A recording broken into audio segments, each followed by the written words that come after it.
الحمد لله رب العالمين، والصلاة والسلام على أشرف الأنبياء والمرسلين نبينا محمد وعلى آله وصحبه أجمعين. أما بعد، د پیغمبر صلی الله علیه وسلم د مبارک سیرت بیان روانو بتوفیق الله سبحانه وتعالى، او په آخرنی بیان کې منګه سیرت د خیبر د غزا شروع کړو. واقعا د اسلام او د مسلمانانو په تاریخ کې او لوی واقعا هغه واقعه د خیبر ده، او غزا د خیبر هغه نه هیریدونکې غزا، نه هیریدونکې واقعه، او پاغي کې الله سبحانه وتعالى د صحابه کرامو ایمان راښکاره کړو، او پاغي کې الله سبحانه وتعالى د صحابه کرامو محبت د اسلام سره او د ایمان سره هغه راښکاره کړو. او الله سبحانه وتعالى زمونږ لوی دشمن او هغه يهود دي، الله پکې هغه ذلیل کړو. په سورة المائده کې رب العالمین وایي: لتجدن اشد الناس عداوة للذين آمنوا اليهود. ستاسو سره په دشمنی کې چې ډیر سختی د مؤمنانو سره په دشمنی کې الله هغه يهود دي. زمونږ د ټولو نه لوی دشمن په دشمنانو کې دي، څو دشمنان ډیر دي د اسلام او د مسلمانانو، خو لوی دشمن په دغه دشمنانو کې هغه د يهوديان دي، او بیا پسې نور مشرکان او نصارا او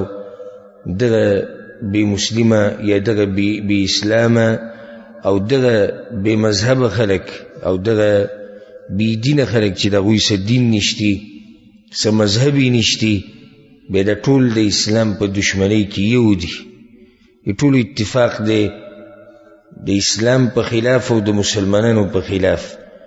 د دنیا هر کافر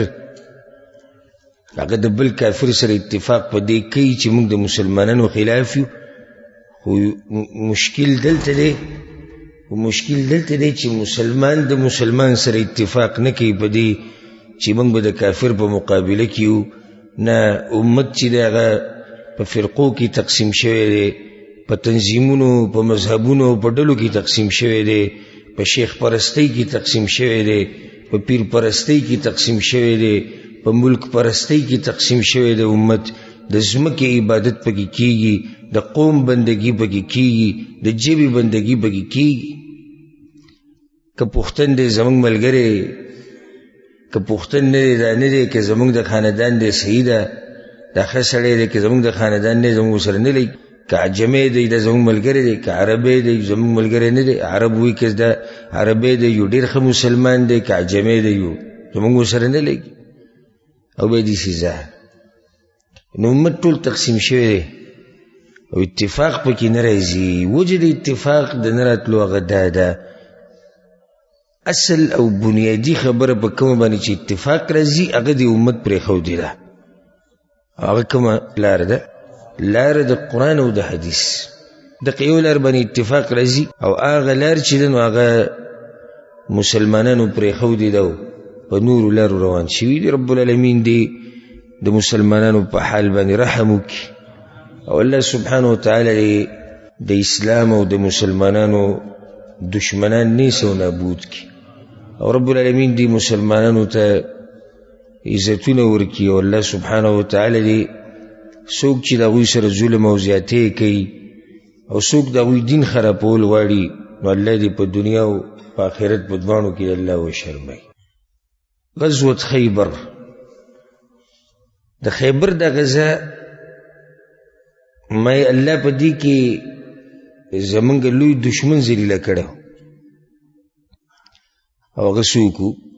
هغه یهودو. د افسوس خبره دا ده، د یو فایده ذکر کړم چې دا سیرت زمونږ نه هیر دی، چې زمونږ مشران هم داسې توره والې وه، خو د هغوی نه نه دی هیر، د یهودو نه نه دی هیر. د هغه وخت نه واله او د اوسه پورې او بیا مخکې هم چې د مسلمانانو سره څه ظلم زیاتې کوي، دا د دې تاریخ بدلتې اخلي. وما ورته د خېټې نه وړو،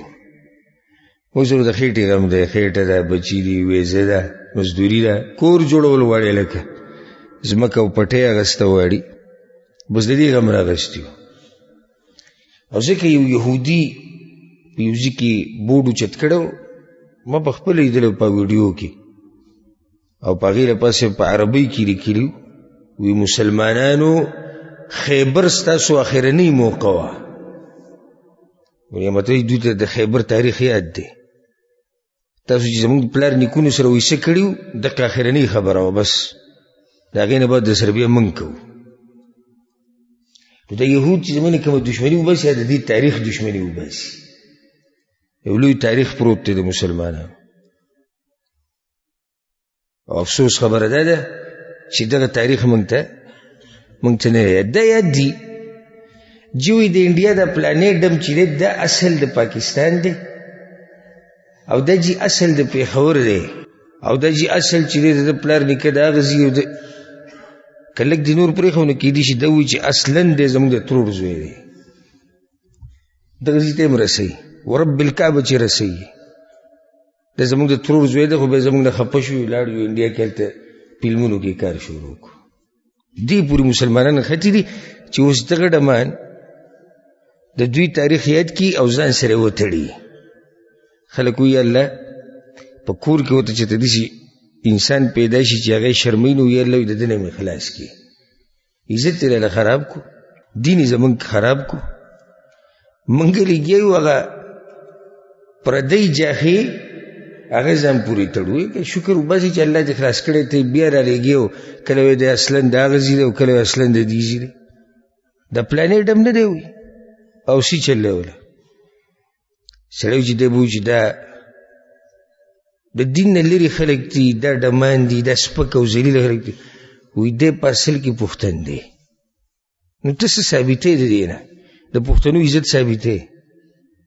یعنې ته دا ثابتې چې پښتن عزتمن قوم دی، دومره ډم پکې پیدا شوی؟ دا خو ته خپل قوم شرمې، دا خو ته شرمې. که چېرته یو کس ستا په قوم کې یم او ډمي نو خلک پې ځان غلی کوي. چې کله یې تذکیره په مجلس کې راځي چې پلانې یو د دا سر دي چې کته نیولی چې لکه څوک ونه وایي چې دوی د قوم دی. په دې سره سړی شرمېږي. اوس عزتمن سړی دی، یو عالم دی، یو دیندار دی، مخوري سړی دی، نو خلک کوشش کوي چې دا سړی چې د خپل علاقې ثابت کړي چې بھئی دا زموږ د علاقې دی، دا خو زموږ د ملک دی، دا زموږ خپل دی، چې زموږ عزت ورسره ډېر شي. امت اوس په دې کې اخته دی چې دغه اصلي چې کوم زموږ مشران دي حقیقي د هغوی تاریخ یې پرېښودی او بېدینو پورې نښتي دي او په پردو پورې. دا پردي دي په نسبت د مسلمانانو. کله چې موږ وایو پردي نو پردي څوک دي؟ هغه کوم چې کافران او مشرکان دي دا پردي دي زموږ دپاره. نو دغه پردو پورې نښتي دي هغه د ځان دپاره ثابتوي او خپل حقیقي تاریخ او خپل حقیقي مشران د هغوی تاریخ یې هېر کړی. زه به ډېر لرې نه ځم. دا ورته نه معلوم چې د دریم نیکې څه نوم دی، لکه دویم هغه ورته هم نه معلوم. ستا د پلار څه نوم دی؟ ابو وایي. نیکه دې څه نوم دی؟ کیدای شي چې ورته یادي، بیا خبره کیدای شي وایي د هغه د پلار څه نوم و، بس دې کې به دی ودرېږي. دا د ته خپل نسب یاد دی. او چې تپوس دې وکړي چې د پلانې کرکټي دی به پلاني سن کې اول پرې راوتی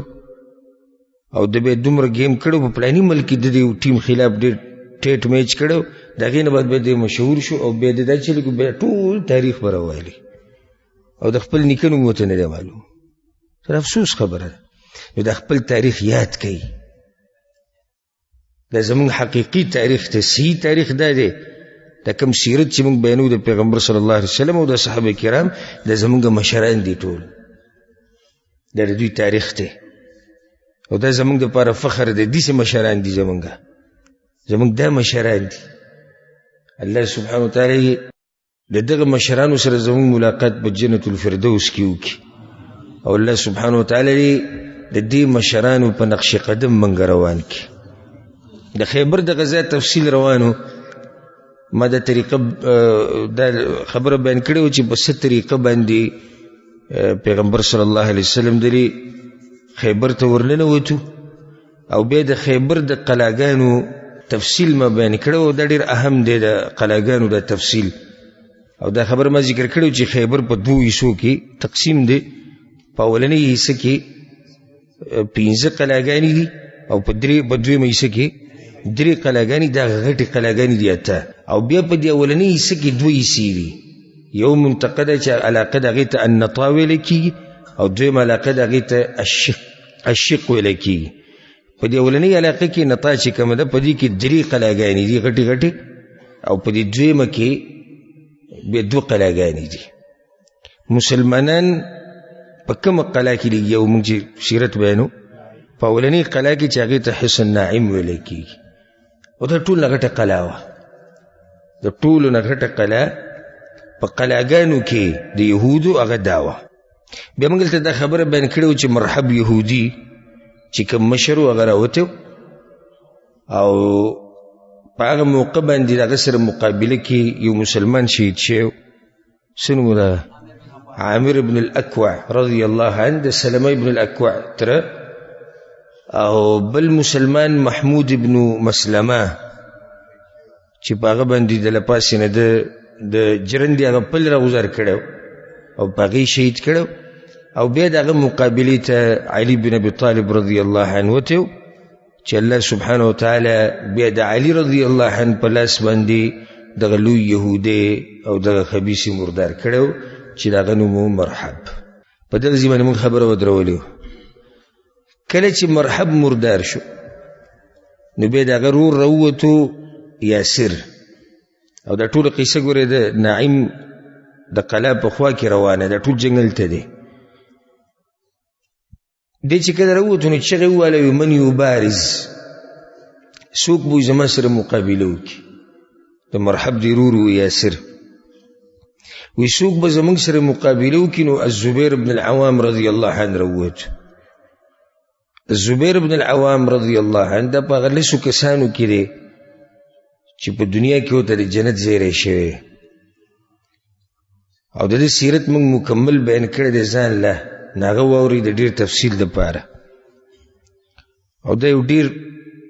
زړور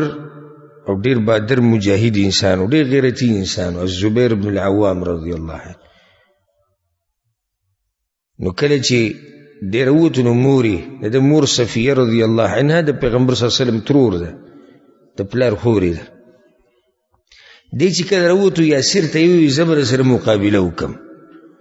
نو دې ترور یې وویل یقتلو ابني یا رسول الله، ای د الله پیغمبر وي زما زوی پکې مړ شو. نو مور خو په زوی یېرېږي، مور په زوی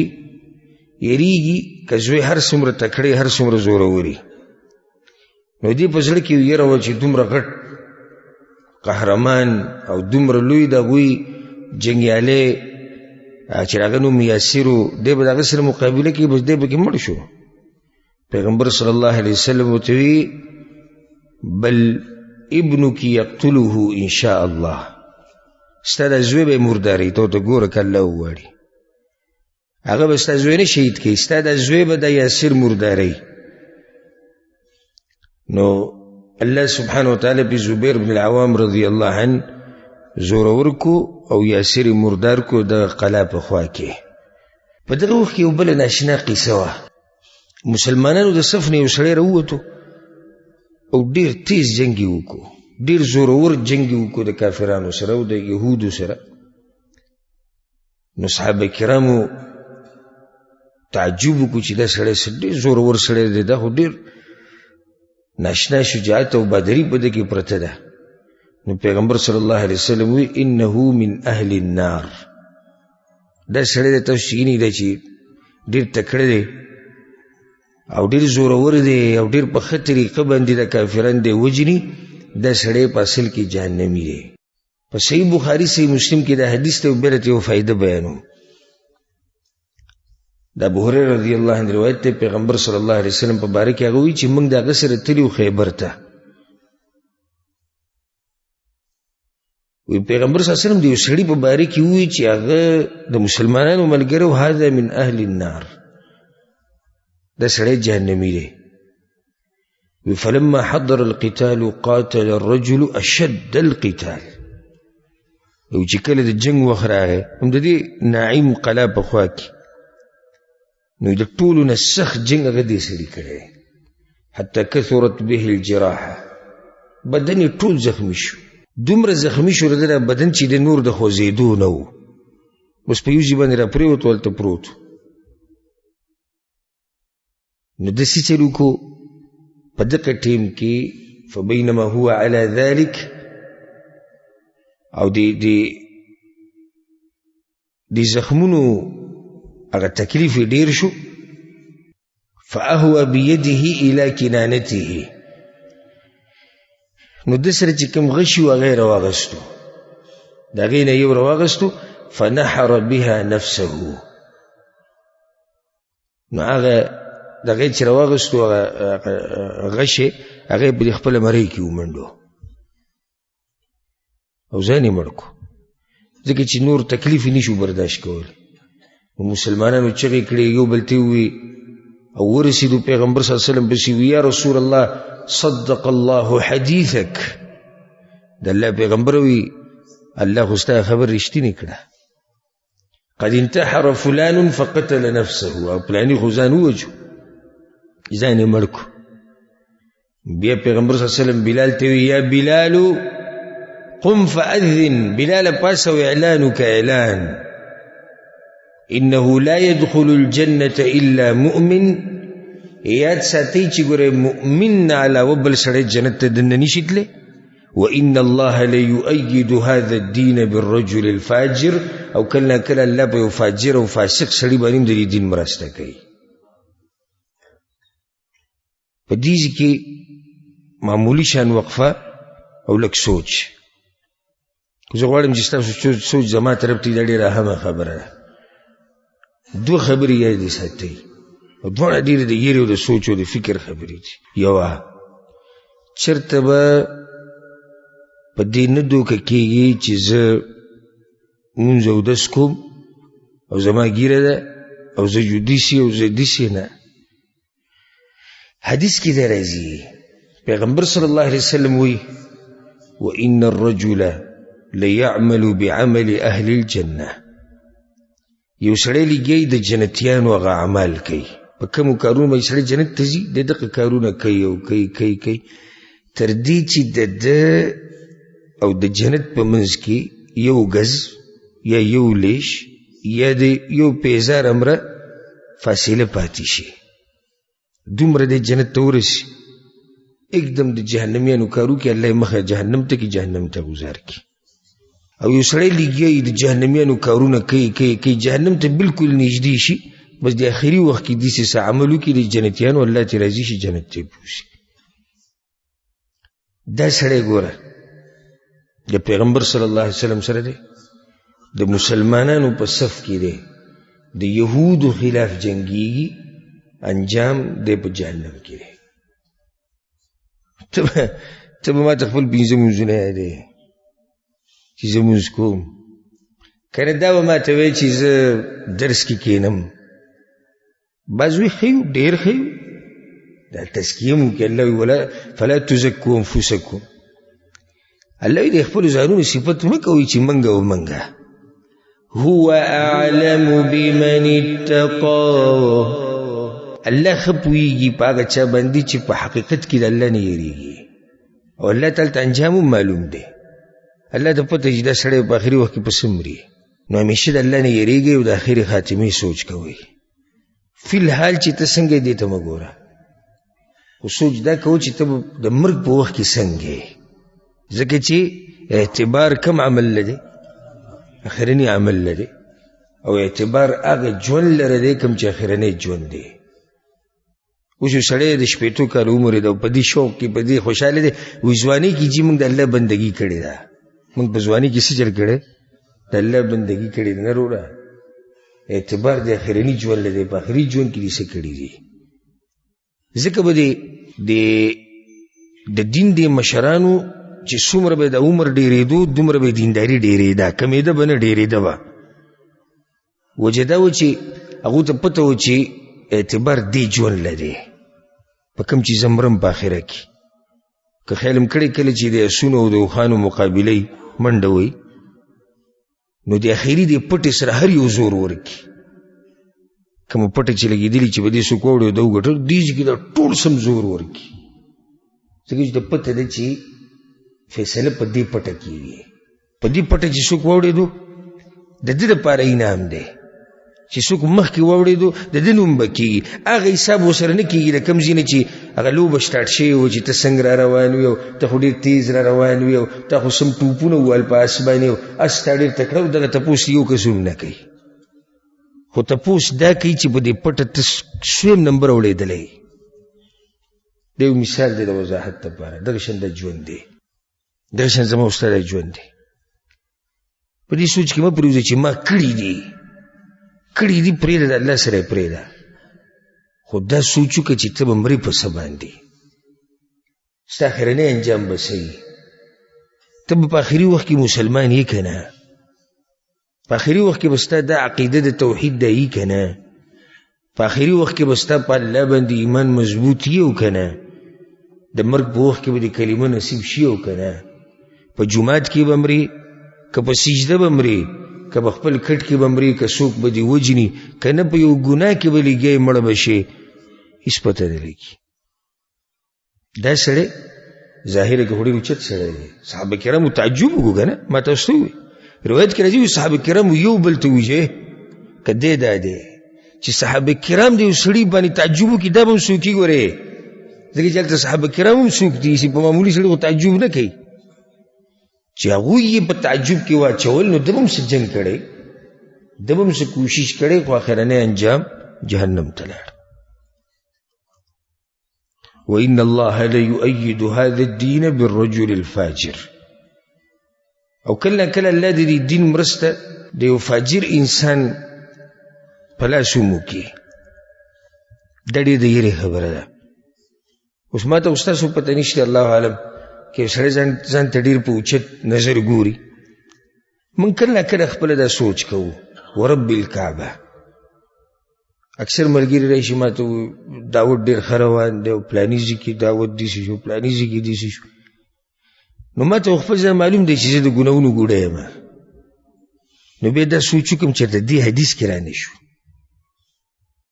چې الله د ګناهګار سړي په لاس هم د دین مرسته کوي. نو ویریو دې حدیث نه، دې جملې نه، چې ته دغه خلکو کې شمار نه شو. ستاسو را د پته نه شي چې سړی په ځان ډېر مضبوط یقین ساتي، او جدا خبره ده. خو دا یېره زما په زړه کې ډېره ځي راځي چې یاره ګناهګار خلک یو او الله زموږ نه دین کار اخلي. داسې نه چې د دې حدیث کې را شو. اهمه نقطه او حاصل زما د خبرو په دې به نه دوکه کېږي چې زه څوک یم. همیشه به ځان ته د کمی نسبت کې، همیشه به دا وې زه کمزوری یم،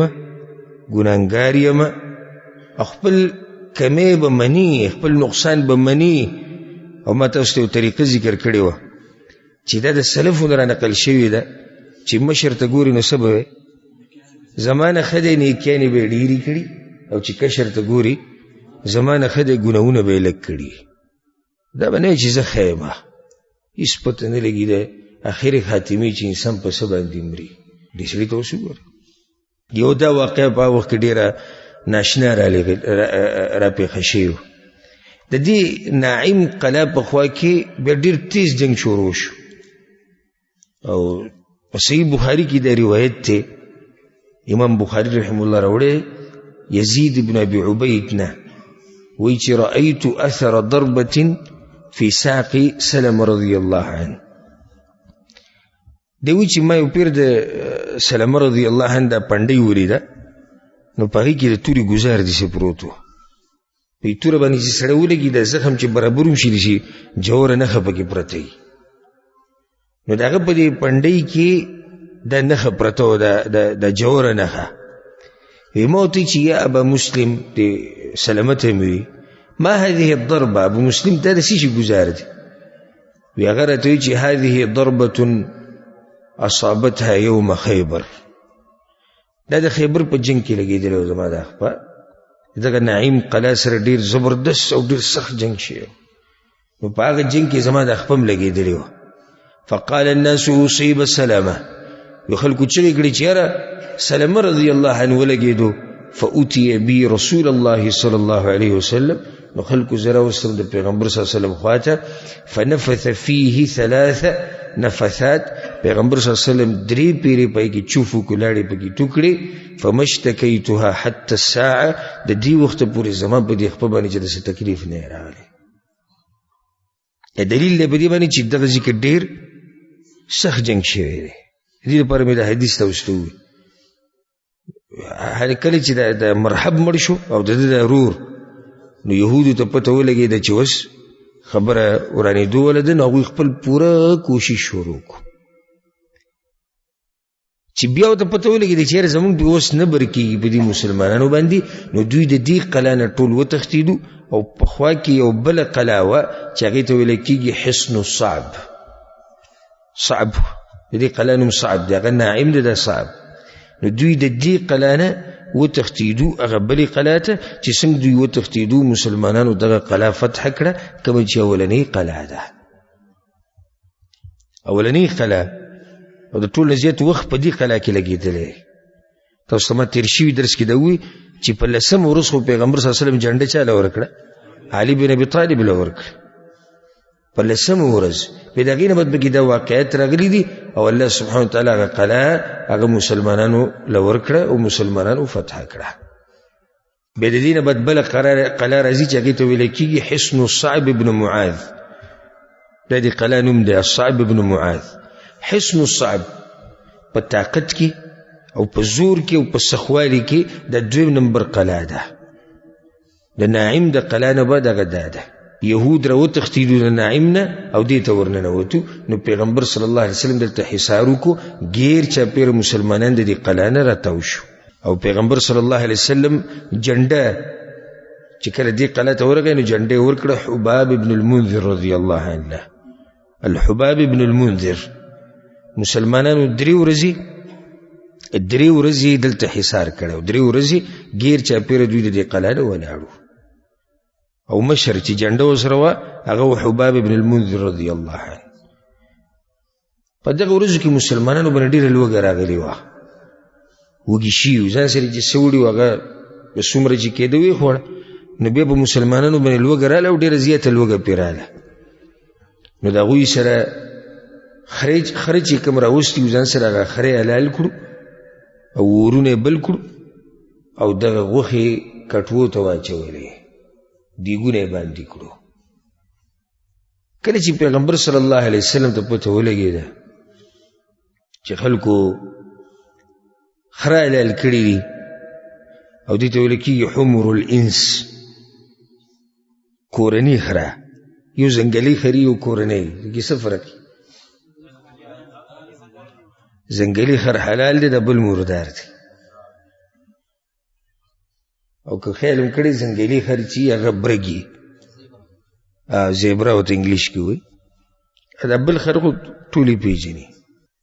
نو پیغمبر صلی الله علیه وسلم ته چې پته ولګېدې چې دوی خر حلال کړی دی خرې حلال کړي دی او خوري اعلان یې وکړو صحابه کرامو باندې اعلان وکړو او صحابه کرام وایي لکه عبدالله ابن ابي اوفه رضی الله عنه روایت ته په صحیح بخاري کې شتي وایي موږ دا خره حلال کړو وان قدورنا لتغلي او زمونږ دې کټو هغه هم پکې چولو خوټ کېده یعنې خبره بس اخري مرحله کې ده اذ نادى منادي الرسول صلی الله علیه وسلم د پیغمبر صلی الله علیه وسلم یو کس اعلان وکړو سیلان وکړو ان اکفؤوا القدور دا کټوی ټولې واړوئ ولا تطعموا من لحوم الحمر شیئا او دا څومره خره چې مړه کړي د دوی د غوښو له به لاس نه وړي دا به خوري نه به ټول ګزار کوي په دې موقع باندې پیغمبر صلی الله علیه وسلم هغه خره حرام کړو کومو ته چې حمر الانس ویلی کېږي او بل پیغمبر صلی الله علیه وسلم دا ووایي چې هر هغه شی حرام دی کل ذي ناب من السباع درندگانو کې چې هر یو د داړي او ماته کوي دا پیغمبر صلی الله علیه وسلم حرام کړو او لحوم البغال د قچرو د غوښه دایم حرام کړه او پیغمبر صلی الله علیه وسلم حرام کړه المجثمه والخلص والنهبه والمتعه دا 15 شینه نور دي یا سلور مجثمه څه ته وایي مجثمه دي ته وایي چې په وخت کې به دې چې کو چې یو څاروی به ودرو یو زناور به ودرو هغه به ویشتو نښه به چیک کوله نو د خوراک حرام کو. او خلصه هغه یو ته ویل کېږي چې یو څاروی دی او یو درنده پې حمله وکړه، درنده زناور، او تا بیا د هغه نه راخلاص کو او دی مړ شي مخکې د دې نه چې ته پې چاړه راکاږي، نو دا حرام دی. دې ته خلصه ویل کېږي. نهبه څه ته وایي؟ نهبه دې ته وایي د یو مسلمان نه په زور مال اخسته، یو مسلمان نه په زور مال اخسته. پیغمبر صلی الله علیه وسلم وایي د دې خوراک حرام دی. او دغه شان متعه حرام کړه. متعه د څه وخت دپاره واده کول، لکه یو هفته به واده وکړو، یو هفتې دپاره به ښځه خاوند یوځای او بیا جدا شو، یو میاشت به یوځای بیا به جدا شو. دا پیغمبر صلی الله علیه وسلم په دې موقع باندې حرام کړو. په روایت کې راځي چې پیغمبر صلی الله علیه وسلم پس یو کس راغی وی یا رسول الله اکلت الحمر، د الله پیغمبر وی خلکو خو خره وخوړو وږي شي. نو پیغمبر صلی الله علیه وسلم ابو طلحه رضی الله عنه ته وی پاسه طلحه ابو طلحه اعلان وکړه، هغه اعلان وکړ چې ان الله ورسوله ينهيانكم عن لحوم الحمر فإنها رجس او نجس. د الله رسول الله او د الله رسول ګره تاسو منکې د دې غوښونه چې هغه د دې خرو د غوښې دي ځکه چې د پلیتې دي. فأکفئت القدور بما فيها. الله اکبر. دې د تابعداري وی انس بن مالک سوی وی خلکو کټوي او چې سب کیو هغه څه واړول گزاري کو صرف په یو امر باندې. یو کس دا ته پوښتنه نه کړي، یو چې ولې یو دا ونی چې دا خو زمونږ مال ټول ولګېد، دا خو زمونږ مال دی په اصل کې هغه ختم کړی شو، ولې یو دا ته پوښتنه نه کړي. دې ته وایي تابعداري د پیغمبر صلی الله علیه وسلم. چې کله د پیغمبر صلی الله علیه وسلم امر راشي دا به نه وي چې زما مذهب او زما مولا او زما کتاب او زما ملک او زما جب او یره پښتانه خو نه کوي او یره پلانې قوم خو نه کوي او دا خو زمونږ چې پیسې لګولي او د دې پیسو سره سو کو نه چې د پیغمبر صلی الله علیه وسلم حکم راغی خبره ختمه شو، بس بیا به نور خبرې نه کوي. ځکه یو حدیث کې دا راځي، جابر بن عبد الله رضی الله عنه روایت ته وی د خیبر په ورځ خلک وږي شو، فاخذوا الحمر الانسیه، او دې ته حمر الاهلیه ویل کېږي، دا کورني خره وی دا دوی حلال کړو. فذبحوها حلال کړو وملؤوا منها القدور، او دا کټوي دې ډکې کړې. وی پیغمبر صلی الله علیه وسلم ته چې کله پته ولګېد نو دی وی چې ان الله سيأتيكم برزق هو احل من ذا واطيب من ذا. مکوی دا مخوری، الله به تاسو له داسې رزق درکړي چې هغه به د دین هم حلالي او د دین هم پاکي. نو جابر رضی الله عنه وی فکفأنا یومئذ القدور وهي تغدی.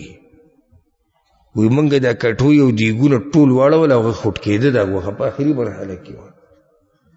خو چاته پټې نه دی خوړلی. دې ته وی تابعداري د پیغمبر صلی الله علیه وسلم. زمونږ د وخت هغې ته چې وایي چې پیغمبر صلی الله علیه وسلم دا وایي نو دی له سل باني ګوري چې اوس د دې نه څنګه وځو. داسې مثال ورته ووایي چې مثال کې د ګیرې مثال به ورکړو چې دا ګیره وړه کول یا د دې خریل څه دي حرام دي. پیغمبر صلی الله علیه وسلم دا فتوا ورکړې موږ یې نه ورکړو. دی به سوال شروع نه جي چې اوس سړی په بټۍ کې کار کوي او دا ګیره سوځي، بعضو چې سړی د جیپسو کار کوي او په دې ګیره کې جیپس نښلي، بعضو چې سړی د رنګ کار کوي او د ګیرې کې د رنګ نښلي او په هغې کې چې دی د ټینر او تیزاب او دا قسمه شینې استعمالېږي او د دې ګیرې د رنګ سپینوي او بس خو لنډ ورته ده ووایه خو زړه دې نه کېږي. راشي زه درته ښیم داسې ځوانان چې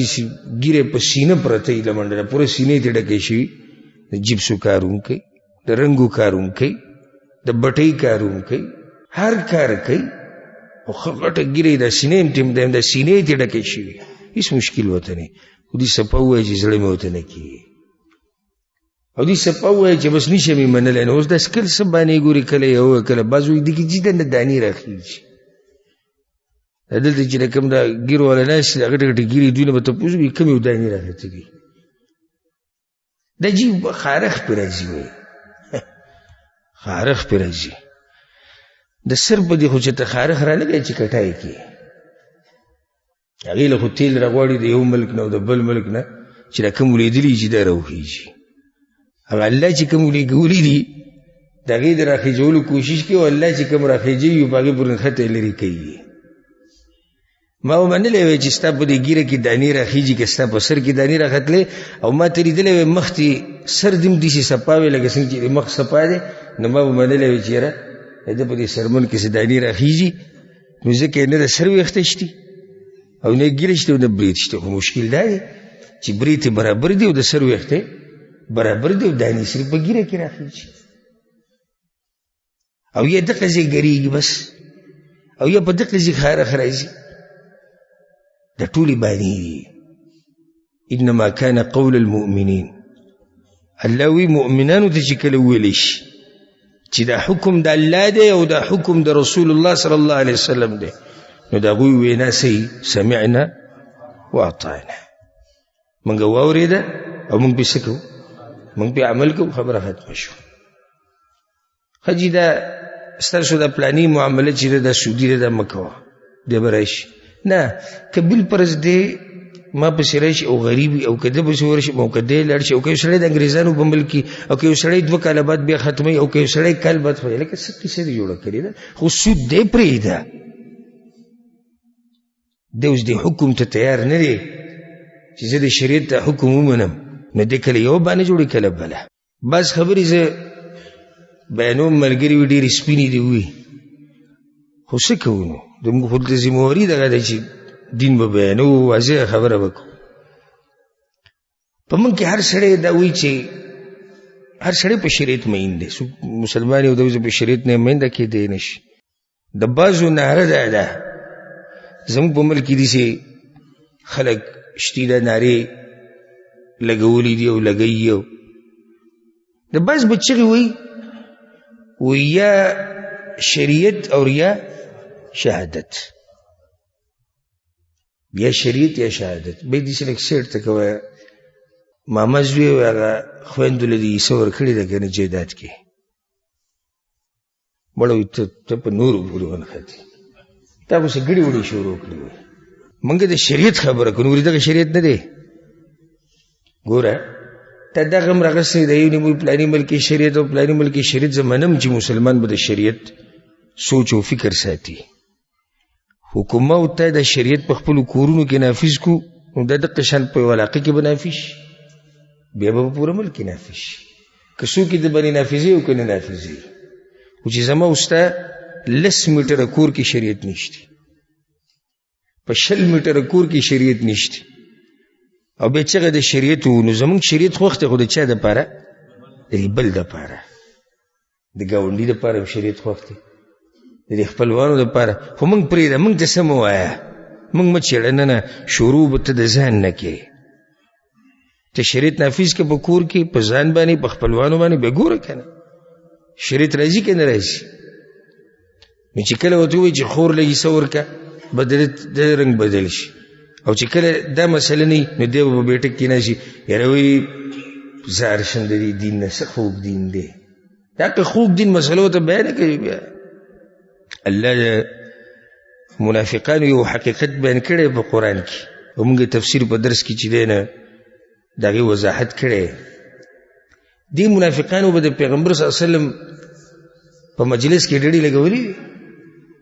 او دا خبره به یې کوله ویره چېرته الله داسې صورت نازل کړی چې د جهاد دا حکم پکې وی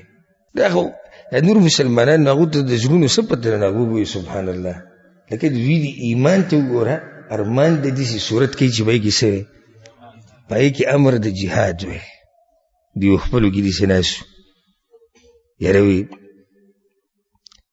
لولا انزلت سوره ارمان چېرته یو صورت نازل شوی رب العالمین خو بیا خبر دی د انسانانو په زړونو باندې هغه به صورت نازل کو په هغې کې به تذکره د قتال وه الله سبحانه وتعالی آیتونه نازل کړو په هغې کې د جهاد مسله بیانه کړه د جهاد احکام پکې هم بیا الله د هغوی حالون بیان کړو چې د هغه کسانو څه حال او هغه ارمانونه یې چې کول الله وی رأیتهم ینظرون الیک وی پیغمبر ته به ویني دغه خلک په خپل مجلس کې ګوري به تا ته داسې په داسې سترګو لکه سترګې د هغه کس لکه هغه زنکدن چې پرې راغلی زنکدن چې بچاره شي د هغه په سترګو کې څه چلي کمزوري شي او یو طرف او بل طرف صحیح نشي رانیوی طاقت د سترګو ختم شي همدقه د ارمانونه چې به کول چې کله پیغمبر وی الله وی چې جهاد لوزي بس د هغوی نه څه ووتو لکه زنکدن چې پرې راشي لیکن تاسو ارمانونه کول د دې بعضو والعیاذ بالله دا حل شریعت غواړم خو کله دې په شریعت مسله صحیح راوسته که نه نو بیا منلو ته تیار نه دی خو هسې د خولې باچا دی د خولې دی وځي شریعت غواړم خبره مې دې پورې راواغسته چې څنګه چې پیغمبر صلی الله علیه وسلم امر وکړو صحابه کرامو ته نو هغه ټولو هغه امر ویمنو او هغه وخه چې څومره هغوی په کټوو کې او د هغوی سره هغه ټول یې وزار کړه په یو حدیث کې دا راځي د امام ابن ماجه رحمه الله راوړی ډېر ناشنا روایت دی د مقدام ابن معدي کرب یا مقدام ابن معدي کرب رضی الله عنه هغه حرم رسول الله صلی الله علیه وسلم یوم خیبر اشیاء پیغمبر صلی الله علیه وسلم د خیبر په ورځ ډېر شیونه حرام کړي او بیا دا وی دا حدیث زموږ دپاره او د نن سبا زمانې دپاره ډېر اهم دی غوږ ورته کښېږدئ پیغمبر صلی الله علیه وسلم وی دا خر حرام دی پلانی شی حرام دی پلانی شی حرام دی پلانی حرام دی یو څو شیونه حرام کړو بیا دې ټولو ته دا وی یوشک احدکم ان یکذبنی وهو متکئ علی اریکته یو سړی داسې وخت به راشي چې یو سړی به په کرسۍ باندې او په پالنګ باندې او په تخت باندې ښه داسې پلن ناسي یو حدیث کې راځي چې شبعان دا خېټه به یې ډکوي او ناس وی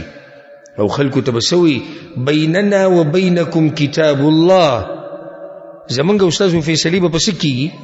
د الله په کتاب باندې به کېږي فما وجدنا فيه من حلال استحللناه وما وجدنا فيه من حرام حرمناه په قرآن کې چې څه حلال دی هغه به حلالي په قرآن کې چې څه حرام دی هغه حرام دی دې سړي کې څه مشکل دی صرف د قرآن خبره کوي حدیث نه دی نو بیا پیغمبر صلی الله علیه وسلم څه دې ته غوږ کولاو کېږه الا وانما حرم رسول الله مثل ما حرم الله او پیغمبر چې یو شی حرام کی دسی دی لکه الله چې حرام کړي دا فتنه نن سبا ډیره د انکار حدیث جی حدیثونو کې کمزوري مشته حدیثونو کې دام شته او دام شته موږ قرآن منو نو هغه قرآن ته وی حدیث ومنه بیا خو ته قرآن هم نه دی منلی ځکه زمونږ د عوام خصوصا دوی حدیث نه پیژني چې حدیث څه ته وایي اکثر د زمونږ د خبرو ته ولي وي چې تاسو نوي خبرې کوئ دوی چې د ژوند کې حدیث اورېدلی نه دی دوی په ژوند کې حدیث اورېدلی نه چې څه ته وایي هلته زمونږ مولیان صاحبان اکثر چې تقریر کوي دقه وایي قرآن او قرآن راونیسئ په قرآن باندې عمل کوي لکه دا خوله دې ماتېږي خو داسې وایي قرآن او حدیث ولې دې د حدیث لرې کوي قرآن وحی ده حدیث وحی ده خو صرف دومره دی چې قرآن هغه وحی ده چې هغه ویلی کېږي په منځونو کې او حدیث هغه وحی ده چې هغه نه ویلی کېږي به کې او دغه شان یو څو فرقونه پکې نور دي خو دغه وحی ده وحی ده او دا نو دا ټکی نه وي بل هلته مشکل دا دی که حدیث ووي او حدیث ته راکولاو کړو نو بیا خو د مولیانو ټولې جاهې راښکاره کېږي حدیثونو سره دا کار کېږي او ټوغې کوي دا بعض په حدیثونو پورې سمې ټوغې پورې کوي او بالکل د استهزاء مولیان ویم نن مې یو کس راته دی مولا براینام مولا او مفتی ډېر دي زموږ په ملک کې مفتیان په مفتو کې ملاوي نو هغه ته چې ته چا وی په منځه ولاړو مې یو کس را سره خوا کې ودرېده وی د خپې را سره جوختوله وی چې لکه څه کې زموږ منځونه یې ټول ګډوډ کړو وی راته وی چې د پیغمبر صلی الله علیه وسلم حدیث کې راغلی دي چې خپه د خپې سره لګوي اوږه د اوږې سره لګوي په دې منځ کې شیطانان ځي نو دې کې دې قهقهه ولګوله وی خندل دی مولا وی چې دغه سوره کې ځینې ستا د خپو دوه خپو په دې منځ کې ولې نه ځي وی دا ټوغه په اصل کې په دغه پورې نه ده په دې انسان پورې ده کوم چې مخامخ د ټوغه د پیغمبر صلی الله علیه وسلم هغه وینا پورې ده ګینه موږ حدیثونه ویلو تاسو اوریدلو د یقیني د پیغمبر صلی الله علیه وسلم خبره ده چې شیطان په دې کې د نزی چې کله خپل سرونه لګي موږ حدیثونه اوریدلي دي مشکات بدرس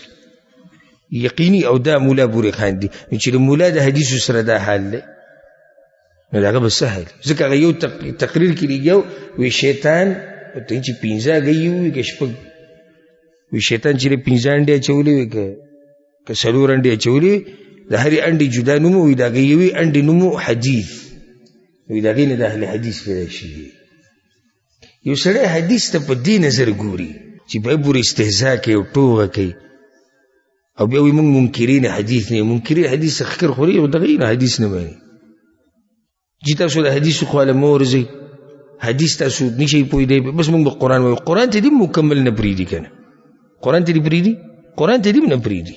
خاصه په خله باندې د قرآن ټکی وایي نو د قرآن ته دې نه پریدي ځکه دا بزوي وي د قرآن مثال خو د غټي غوخي دی او زمونږ مثال د ماشوم دی نو ماشوم لږ غټه غوخه ورکینو بخېټه دړ لاسي زویما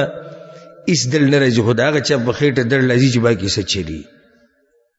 چې کله دغه دکان په بنديږي نبوي د قرآن درس مکوه د حدیثو درس مکوه سبق اوجي تاسو جی د بزرګانو قصې بیانوي او تاسو واقعات بیانوي او تاسو جی هغه خبرې کو چې کوم د تمون خولي دي کوم کرخه د تمون والو دا غینه بنوځي نمولیانو حق دین بیان کو اکثرو او نه حق واضح کو خو بس د قیوسو مسلې دي بکم باندې چې کاروبار روان دي بس د کوم مسلې دي هغه باندې خلک پیټی کړو د جمعې په خطبه کې د قیوسو مسلې راټینګ کړي عوامو دین یې ځنه کوي سیس دنه کړو نو دا ساتي ګوره الا وانما حرم رسول الله مثل ما حرم الله او د الله پیغمبر چې یو شی حرام کی د دې سیده لکه الله چې حرام کړی قرآن او بیا حدیث ما دا مسله بیان کړی و قرآن او حدیث قرآن او بیا حدیث د استلام غلطه ده دا غلطه ده چې قرآن به اول ګورو بیا به حدیث ګورو نه قرآن او حدیث دواړه به یو ځای رواني او دواړه به ګوري او دین او مسلې راو باسي دا زموږ دین دی یو سړی چې صرف قرآن منم او مسعود منزل راغی موږ سره مونږ وکړو حجي ته قرآن مني او صدر راغلی مسعود منزل راغلی سوره کاتلی کو سلور و ما ته د قیامت پورې په دې قرآن کې یو آیت توخی چې پای کې دی چې مسعود مو سلور رکعات لري وی هاذا یې زکات ورکو الله خو صرف ویلي زکات ورکا تفصیل خو پیغمبر صلی الله علیه وسلم کړي روجي ونیسي بس احکام او تفاصیل خو پیغمبر صلی الله علیه وسلم بیان کړي حج کوي احکام او تفاصیل پیغمبر صلی الله علیه وسلم بیان کړي چې حدیث دې نه منل په دین باندې عمل نشي کولای دا خبره ولیکا ځکه چې دا اکثر تفاصیل او احکام چې بیان شي او پیغمبر صلی الله علیه وسلم بیان کړي او ته نه مني چې نه مني خو دین دې ټول پرې خو کنه په دغه موقع باندې پیغمبر صلی الله علیه وسلم د بل شي نه منو کړه دی وی جابر رضی الله عنه حدیث ته ان النبي صلى الله عليه وسلم نهى زمن خيبر عن البصل والكراث او په روایت کې راځي چې من اكل من هذه الشجره يعني ثوم فلا يقربن مسجدنا څوک چې اوګه وخوري یا څوک چې پیاز وخوري نو به دې زموږ جمعتونو ته ناراضي پیغمبر صلی الله علیه وسلم دا خبرم د خیبر په دې موقع باندې کړی و ولی فإن الملائکه تتأذى مما يتأذى منه بنو آدم ملائکم دا غسنه تنګيږي د کم نه چې انسانان تنګيږي نو کم سړی چې اوګه وخوري یا پیاز وخوري نو دې بیا ناراضي منځلې ناراضي مسلمانان تنګي سبحان الله پیاز حرام دي حلال دي اوګه حرام ده نه ده نجو سړی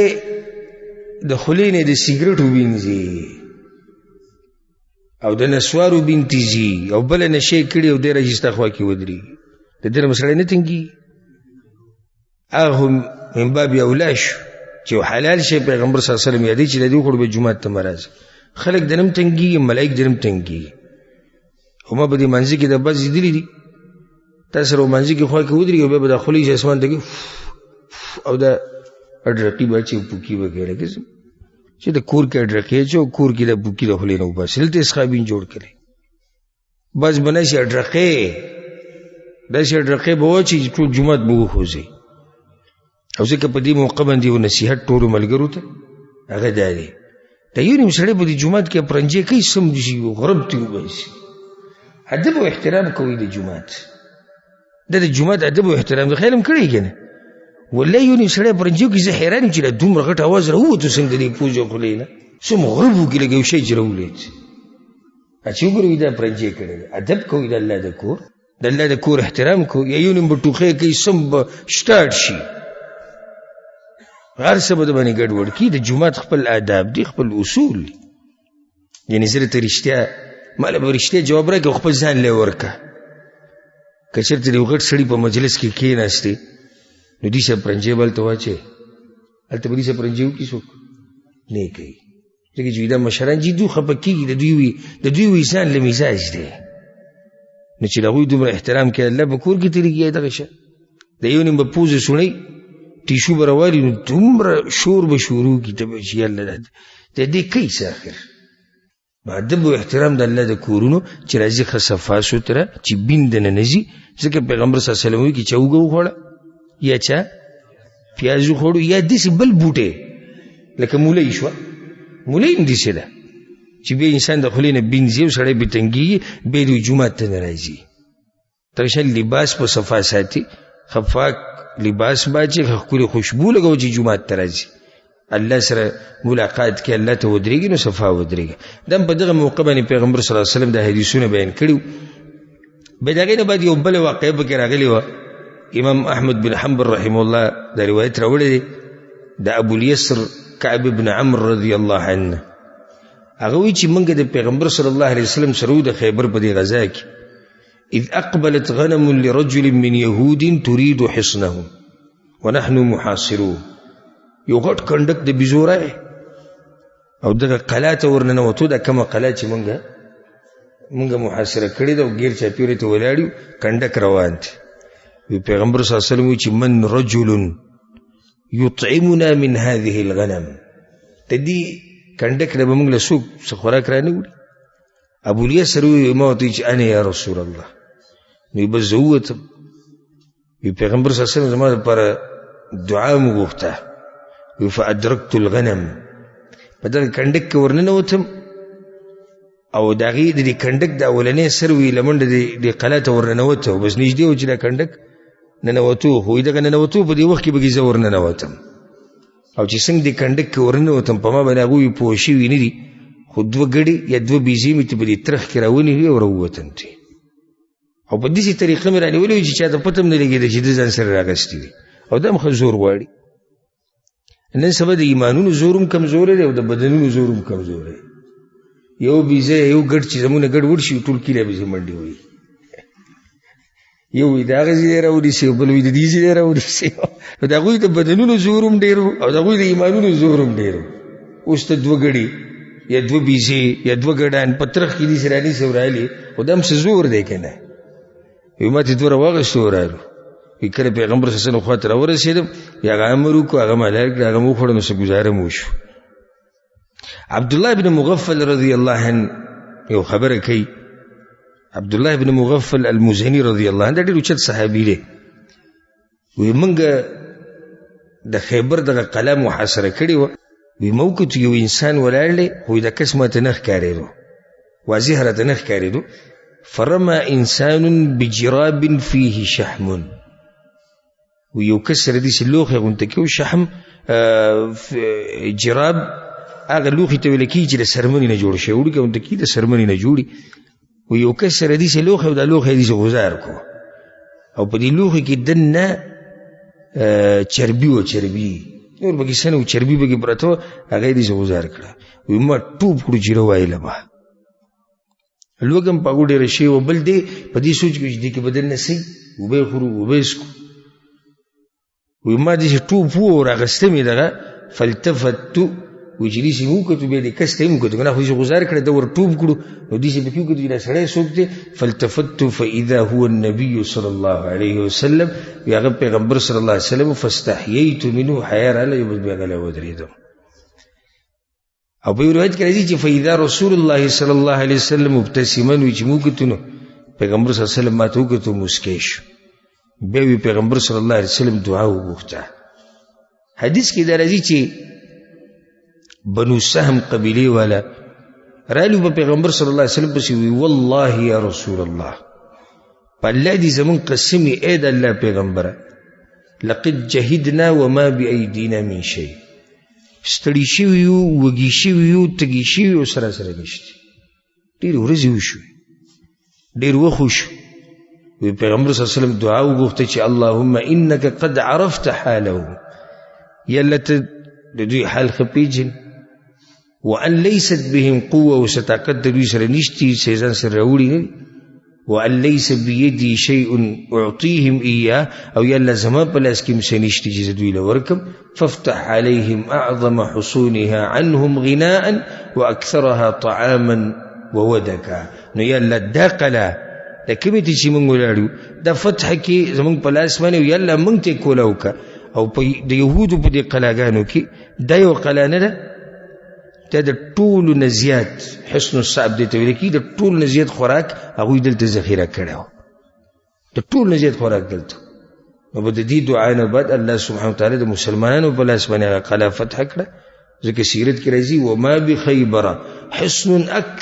اكثر طعاما منه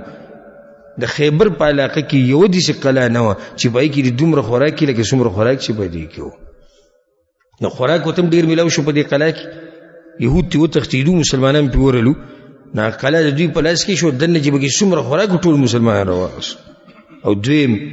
بعض جنگي سامان یې پکې وموندو لکه منجنیق دا به پوښه استعمالوله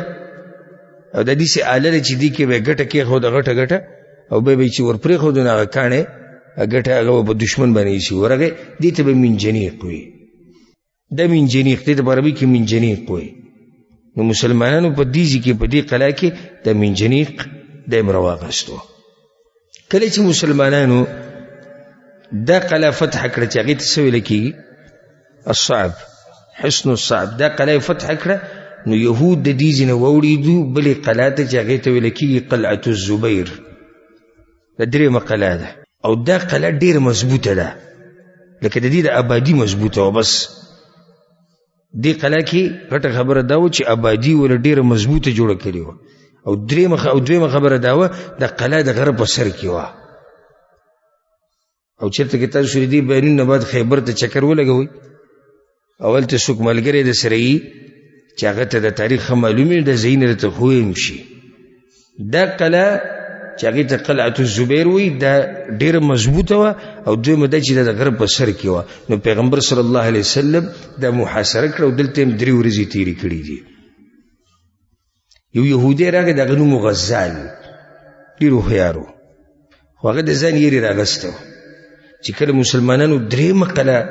محاصره کړه نو په ده باندې ویره راغله او پته ورته ولګېده چې اخري انجام هم دقه دی کوم چې 2 قلاګانې وشو نو راغی پیغمبر صلی الله علیه وسلم بس یا ابا القاسم تؤمنني على ان ادلك على ما تستريح من اهل النطات وتخرج الى اهل الشق ويو کار د تخیمه دا کار د تخیمه نو نطاع علاقه کې د نطاع علاقې نه به ته د مشي نو بیا دغه شق ولا بسې ورواړو بیا به هلته کاروایي کوي د دوی نه به ډېر زر دمه کموي پیغمبر صلی الله علیه وسلم ورته صحیح دی تا ته به هم څه نه وایو ستا بچو ته به هم څه نه وایو او ستا مال ته به هم څه نه وایو خو طریقه راته وښایه یهودي غزال وي پیغمبر صلی الله علیه وسلم ته وی انک لو اقمت شهرا ما بالو وی ای ابو القاسم صلی الله علیه وسلم که یو میاشتې محاصره وکړه دلته که نه د دوی هېڅ پروا نشته تاسو بار ودرېږئ دوی به دلته پراته ودرېږه ورته په میاشتو هېڅ نه کېږي ولي هغه ته ولي وی لهم دبول تحت الارض يخرجون بالليل فيشربون منها ثم يرجعون الى قلعتهم دوی دې چې چل کړی دی په دې قلعه کې دننه د دې کوټونه بهر چې دوی راوځي نو دوی په دې ځمکو کې دننه لارې ویستې دي ولي روانې کړي دي او لښتي جوړ کړي دي پای کې دوی ته اوبه راځي نو دوی بیا روزي د ورځې په اخرنۍ برخه کې دغه ځینې اوبه م واخلي ویسکي ښه برابر شي بیا لاړ شي سبا له بیا د قشن راځي نو که ته ورته دلته میاشت ولاړې هغوی درنه ښه په ارامه کار یې څه دی روان دي خو ته یو کار وکړه پیغمبر صلی الله علیه وسلم ورته یې څه وإن قطعت مشربهم عليهم أصحروا لك که دا اوبه پې تاسو د بهر نه بندې کړئ زه به راته هغه ځایونه وښیم چې د کوم ځینې د اوبه روانې دي دغه لښتي به راته وښیم دغه ولې به راته وښیم دا پې تاسو بند کړئ نو دوی به بیا لازم بهر ته راوځي صحرا ته د قضای حاجت دپاره او د اوبو دپاره نو بیا تاسو څه کوئ هغه وکړئ یهود ډېر خیانتګر قوم دي دا اوس د خپلو یهودو سره خیانت کوي دا دوی تاریخ ته ما تاسو ته بیان کړې وه دا خبره نو پیغمبر صلی الله علیه وسلم ورته صحیح ده بیا وی فسار رسول الله صلی الله علیه وسلم الى دبولهم فقطعها پیغمبر صلی الله علیه وسلم لاړ هغه لارې به ټولې څه کړې هغه یې بندې کړې نو کله چې په هغو باندې د اوبه بندې شوې راووتو او ډېر سخت جنګ یې وکړو په دغه ورځ مسلمانانو نه هم څه کسان شهیدان شوي او یهودي کې هم څه کسان چې دغه مردار شوي او پیغمبر صلی الله علیه وسلم دا قلعه فتح کړه او دا په نطاع علاقه کې اخرنۍ قلعه ده ما تاسو وایي چې اولنۍ علاقه د خیبر دا په دوو حصو کې تقسیم ده په دې اولنۍ حصه کې 3 قلعهګانې دي هغه 3 ونه څه شوې هغه 3 ونه فتح شوې او په دې باندې به اکتفا وکړو ځکه چې د دې نه بعد بیا کومه قلعه چې ده حصن ابی او بیا حصن النزار او نورې قلعهګانې د هغې بیا لږ تفصیل دی او هلته خبره لږ اوږدېږي نو په دې باندې به اکتفا وکړو انشاءالله پر روان درسونو کې به بیا موږ د سیرت د پیغمبر صلی الله علیه وسلم د مخکې بوځو او ټولو ملګرو ته د نصیحت دی د زړه د کومې نه څوک دلته ناست دي څوک بیانوري څوک ګوري چې اصل هدف د دې سیرت او مقصد هغه څه دی چې ما ورته د پیغمبر صلی الله علیه وسلم طریقه د خپله کو او د خپل ژوند بدل کو داسې کو لکه څنګه چې د پیغمبر صلی الله علیه وسلم ژوند د هغه د غم خادي په شان غم خادي د هغه د شکل په شان شکل د هغه د لباس په شان لباس د هغه د اخلاق په شان اخلاق د هغه د اعمال او عبادت په شان عبادت شروع دا اصل مقصد دی نو که کوم ملګري موږ سره د اوسه پورې څه تبدیلي پکې نه راغلې دي او د سیرت اوري نو دا سړی شاته پاتې شوی او الحمدلله موږ نه امید کېږي نو ډېر ملګري ډېر بې شماره په سوونو چې الله سبحانه وتعالی د هغوی زړونو ته هدایت اچولی دی او الله سبحانه وتعالی د هغوی هغه زړونه هغه هدایت ته راړولي دي او عمل یې شروع کړی د پیغمبر صلی الله علیه وسلم په طریقه روان شوي دي ډېر داسې ملګري دي موږ نه امیده کېږو نو خو بیا به موږ به خپل ذمواري پوره کوو وخت په وخت به نصیحت کوو نو الله سبحانه وتعالی دې موږ ټول روان کړي د پیغمبر صلی الله علیه وسلم په نقش قدم او الله سبحانه وتعالی دې زموږ په زړونو کې د قرآن او د حدیث عظمت ښه ډېر کړي او الله سبحانه وتعالی دې موږ له مرګ په هغه وخت کې راولي په کوم ټیم کې چې الله زموږ نه راځي الله سبحانه وتعالی دې موږ له مرګ هغه وخت کې راولي چې الله رانه راځي الله دې موږ له مرګ هغه وخت کې راولي چې الله رانه راځي او الله دې موږ له مرګ هغه وخت کې راولي چې موږ په توحید او د پیغمبر صلی الله علیه وسلم په طریقه باندې مضبوط یو او الله دې زموږ ټول ملاقات د پیغمبر صلی الله علیه وسلم سره په جنت الفردوس کې وکړي او الله دې زموږ کشران مشران ټول وبخي هذا والله اعلم وصلى الله وسلم على نبينا محمد وعلى آله وصحبه اجمعين